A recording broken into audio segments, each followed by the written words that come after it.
जी students, देखिए respiration in plants like animals plant also need energy. Animals की तरह plant को भी डिफरेंट एक्टिविटीज़ के लिए एनर्जी चाहिए होती है ना। तो कैसे लेगा वो एनर्जी? वही प्रोसेस है रेस्पिरेशन के थ्रू। द एनर्जी दिस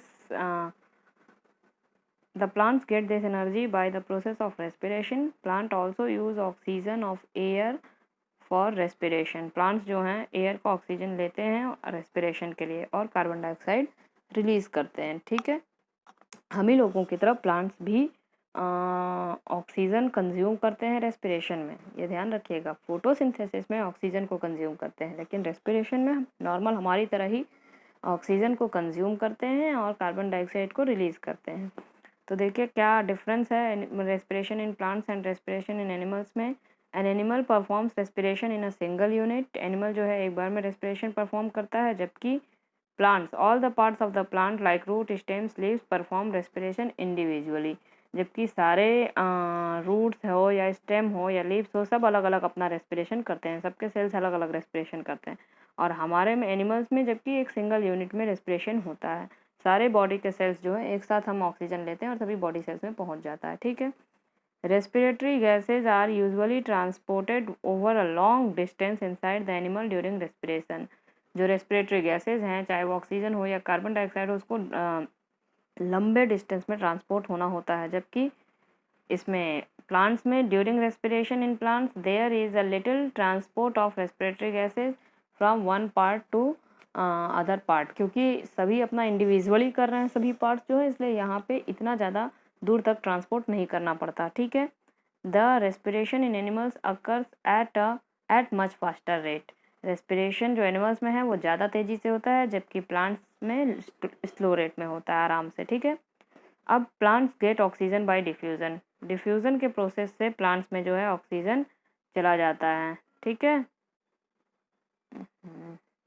एक मिनट स्टूडेंट्स।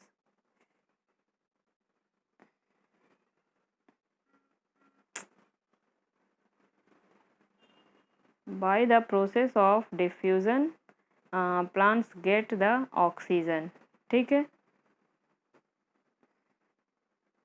एक बार किसी का मैसेज आ जाए तो फिर पूरा डिस्टर्ब हो जाता है। एक मिनट स्टूडेंट्स, देख लीजिए इसको आगे आप लोग।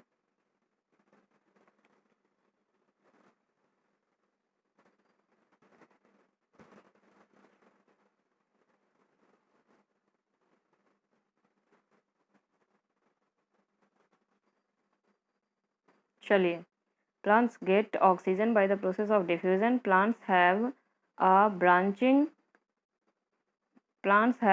branching shape, so they have quite a large surface area in comparison to their volume. Therefore, diffusion alone can supply all the cells of the plant with as much oxygen as they need for respiration.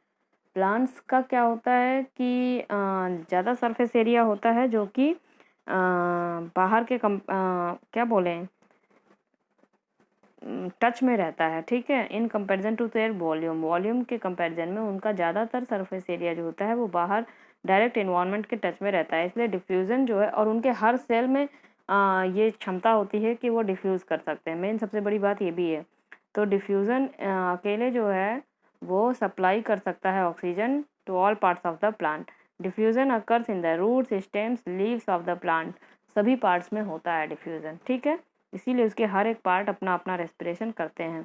Air occurs in soil interspace. Air जो है, अब respiration in roots हम लोग पढ़ रहे हैं। ठीक है, एयर जो है सॉइल इंटरफेस में स्पेसेस में प्रेजेंट होता है। Root hairs of the root are in direct contact with them. Root hairs जो होते हैं रूट के, वो डायरेक्ट कॉन्टैक्ट में रहते हैं सॉइल के। वहाँ से वो oxygen of the soil air diffuses through root hair and reaches all internal cells of the root for respiration. Oxygen जो होता है वो सॉइल इंटरस्पेसेस से रूट हेयर्स के द्वारा डिफ्यूज़ हो जाता है, डिफ्यूज़ कर लिया जाता है, और फिर वो पूरे रूट के सेल्स में पहुंच जाता है रेस्पिरेशन के लिए। ठीक है, carbon dioxide produced by the root cells diffuse into the opposite direction, और सिमिलर तरीके से कार्बन डाइऑक्साइड बाहर की ओर डिफ्यूज हो जाता है, ठीक है। Water locked conditions, in water locked conditions soil air becomes deficient in the absence of oxygen, metabolic activity of the roots declines and plant में wither। हम लोग पढ़े हैं कि वाटर अगर लॉगिंग, सपोज कि यहाँ पे रूट है, यहाँ पे सॉइल है, तो ये तो सॉइल से ले रहा है, यहाँ पे भी नीचे भी सॉइल होगा ना पूरा, तो ये सॉइल से ऑक्सीजन ले रहा है। लेकिन जब यहाँ पे वाटर लॉगिंग हो गया, वाटर पूरा यहाँ जमा हो गया, तो अब वाटर लॉगिंग हो गया है, ज़्यादा पानी से हमने सींच दिया है, वाटर पूरा यहाँ फुल हो गया है, तो अब एयर जो यहाँ आ रहा था ऊपर से यहाँ इंटरस्पेसेस में वो नहीं आ पाएगा, तो एयर की कमी हो जाएगी। इसकी वजह से जो रूट जो हैं वो एयर नहीं ले पाते हैं और मर जाते हैं, ठीक है। इसीलिए प्लांट्स भी पूरा डाई हो जाता है अगर रूट्स प्लांट को प्रॉपर एयर नहीं मिलेगा तो। चलिए देखते हैं respiration in stems. The stem of herbaceous plants have stomata. The oxygen from the air diffuses into the stem of herbaceous plant through stomata and reaches all the cells for respiration। जो herbaceous plant मतलब जो herbs होते हैं उनके plant के stem में भी stomata बहुत ज़्यादा होता है क्योंकि ग्रीन कलर के होते हैं।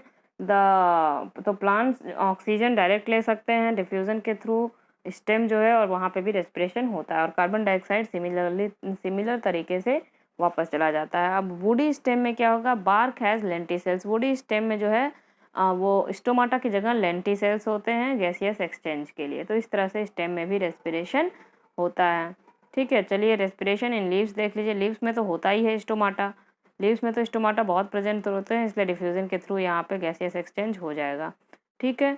आगे देखिए net gaseous exchange in the leaves of the plant. Net gaseous exchange कितना हो रहा है during a day when photosynthesis occurs oxygen is produce. जब डे टाइम में फोटोसिंथेसिस अकर होता है, ऑक्सीजन प्रोड्यूस होता है।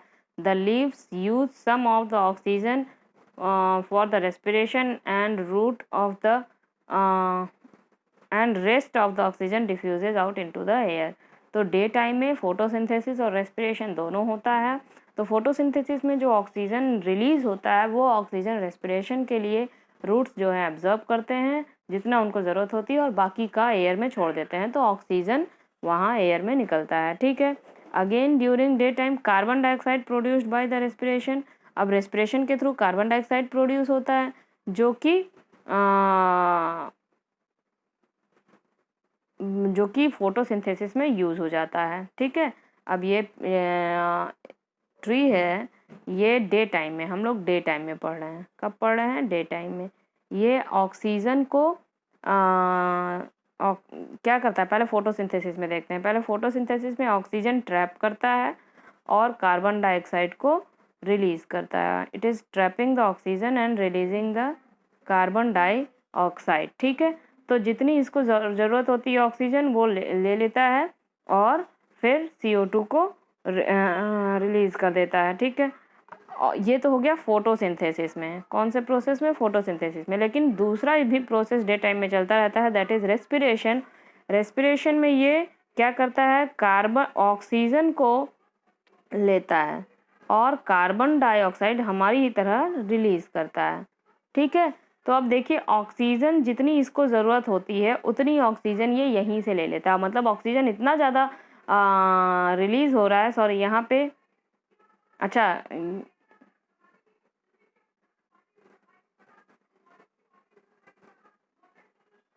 यहाँ फोटोसिंथेसिस में मैंने उल्टा बता दिया। फोटोसिंथेसिस में तो कार्बन डाइऑक्साइड ये लेगा और ऑक्सीजन जो है ये रिलीज़ करेगा। यहाँ पे थोड़ा सा उल्टा बता दिया था मैंने, कार्बन डाइऑक्साइड लेगा रॉ मटेरियल के रूप में और ऑक्सीजन जो है वो रिलीज़ करेगा, ठीक है। और रेस्पिरेशन में ऑक्सीजन लेगा और कार्बन डाइऑक्साइड रिलीज़ करेगा। तो जितनी ऑक्सीजन की इसको रेस्पिरेशन में ज़रूरत है वो उसको यहीं से मिल जाती है जो वो ऑक्सीजन रिलीज़ कर रहा है, बल्कि बाकी कुछ ऑक्सीजन बच भी जाता है जो कि वो रिलीज़ कर देता है इन्वायरमेंट में। लेकिन कार्बन डाइऑक्साइड जितना ये रिलीज़ करता है पूरा कार्बन डाइऑक्साइड ये यूज़ कर लेता है, मतलब कार्बन डाइऑक्साइड ये छोड़ता नहीं है कुछ भी बाहर रहने के लिए, ठीक है। लगभग सारे के सारे कार्बन डाइऑक्साइड ये एब्जॉर्ब कर लेता है, बल्कि कुछ इन्वायरमेंट से भी कार्बन डाइऑक्साइड एब्जॉर्ब करता है। तो देखिए एक पेड़ कितना काम कर रहा है, ठीक है। लेकिन वही नाइट टाइम में अब नाइट में क्या होगा देखिए, ठीक इसका उल्टा हो जाएगा नाइट टाइम में।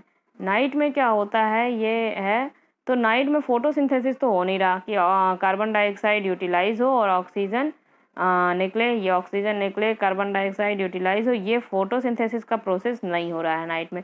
नाइट में सिर्फ क्या हो रहा है, सिर्फ आपका रेस्पिरेशन हो रहा है, क्योंकि सांस तो लेता ही रहेगा।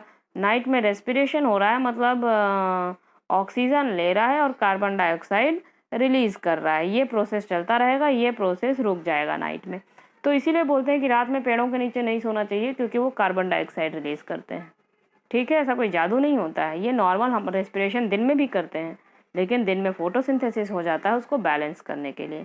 ठीक है स्टूडेंट्स, तो ये हो गया आपका रेस्पिरेशन इन प्लांट्स। अब हम लोग थोड़ी देर में देखेंगे ट्रांसपोर्टेशन और एक्सक्रीशन। ये दो चीज़ बची है रिवाइज करने के लिए। देखिए यहाँ पे नीचे मैंने कुछ क्वेश्चंस भी दिए हैं, इसको भी आप लोग सॉल्व करने की कोशिश करिएगा, क्योंकि आपका मल्टीपल चॉइस क्वेश्चन ही आएगा एग्जाम में।